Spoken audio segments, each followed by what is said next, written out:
ਰੋਜ਼ ਸਿਰ ਵਾਹੁੰਦੇ ਗੁਲਜਾਂ ਸੁਲਝਾਉਂਦੇ ਅਸੀਂ ਸਿਰਫ ਸਿਰ ਦੇ ਉੱਪਰੋਂ।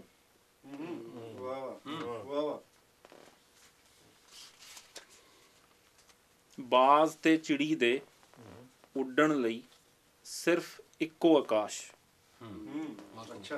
ਮੋਰ ਦੀ ਪੈਲ ਕਰਨ ਲਾਉਂਦੀ ਨਿਰਾਕਾਰ ਦੀ ਕਲਪਨਾ।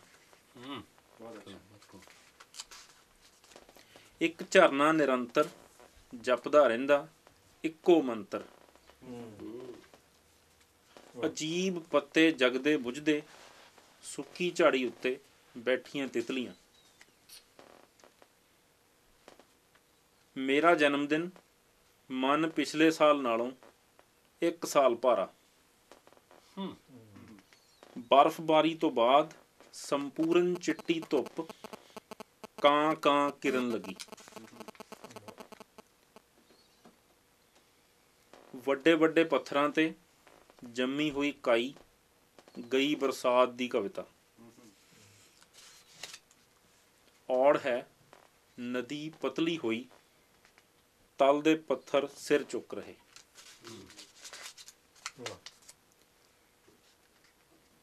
ਨਹਿਰ 'ਚ ਤਰਦਾ ਨਾਰੀਅਲ ਪਾਣੀ ਉੱਤੇ ਕਿਸੇ ਦੀ ਇੱਛਾ ਦਾ ਭਾਰ।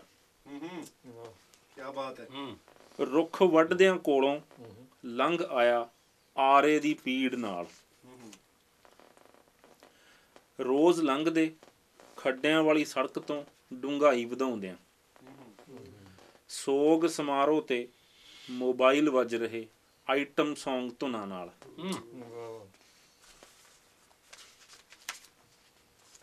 ਵਿਸ਼ਵੀਕਰਨ ਇੱਧਰ ਉੱਧਰ ਦੌੜਦੀਆਂ ਘਾਹ ਦੀਆਂ ਤਿੜਾਂ।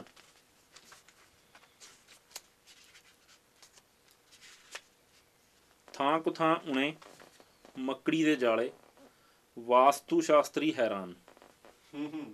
ਕਿਆ ਬਾਤ ਹੈ। ਅੱਛਾ। ਸਵੇਰੇ ਸਵੇਰੇ ਤਰੇਲ ਭਰੇ ਖੰਡਰ ਵਿਚਲੇ ਮੱਕੜੀ ਦੇ ਜਾਲੇ। ਸੂਰਜ ਹੀਰਿਆਂ ਦੀ ਨੁਮਾਇਸ਼ ਵੇਖਦਾ। ਵਾਹਣ 'ਚ ਛਿੱਟਾ ਦਿੰਦਾ ਜੱਟ ਪੰਛੀਆਂ ਦਾ ਮੇਲਾ। ਕੁਜਲੀ ਕੀੜੇ ਕੁਜਲੀ ਦਾਣੇ। ਉੱਚੀ ਉੱਚੀ ਪਹਾੜੇ ਰੱਟਦੇ ਪ੍ਰਾਇਮਰੀ ਸਕੂਲ ਦੇ ਬੱਚੇ ਜ਼ਿੰਦਗੀ ਦੀ 2-4 ਖਾਤਰ।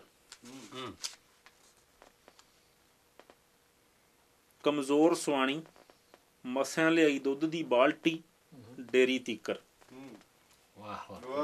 ਤੁਰੇ ਜਾਂਦੇ ਪ੍ਰਵਾਸੀ ਮਜ਼ਦੂਰ ਭਰ ਵਗਦੀ ਸੜਕ ਤੇ ਉੱਪਰੋਂ ਲੰਘਦੀ ਕੂੰਜਾਂ ਦੀ ਡਾਰ।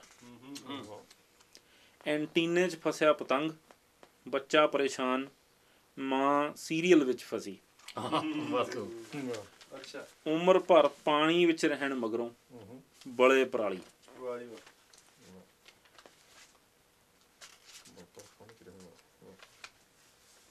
ਰਸੋਈ ਮਹਿਕਾਂ ਸੁੰਘਦਾ ਗਲੀ ਵਿੱਚੋਂ ਲੰਘਦਾ ਭੁੱਖਾ ਬਾਲ। ਆਪਣਾ ਹੀ ਪਰਛਾਵਾਂ ਪਾਰ ਨਹੀਂ ਹੁੰਦਾ ਚਾਨਣ ਤੋਂ ਉਲਟ ਤੁਰਦਿਆਂ। ਉੱਚੀ ਇਮਾਰਤ ਤੋਂ ਦਿਖਾਈ ਦਿੰਦਾ ਸੁੰਗੜ ਰਿਹਾ ਜੰਗਲ। ਬਿਜਲੀ ਕੜਕੀ ਮੋਰਾਂ ਦੀ ਕਿਉਂ ਕਿਉਂ ਅੰਮ੍ਰਿਤ ਵੇਲੇ ਦੀ ਵਰਖਾ।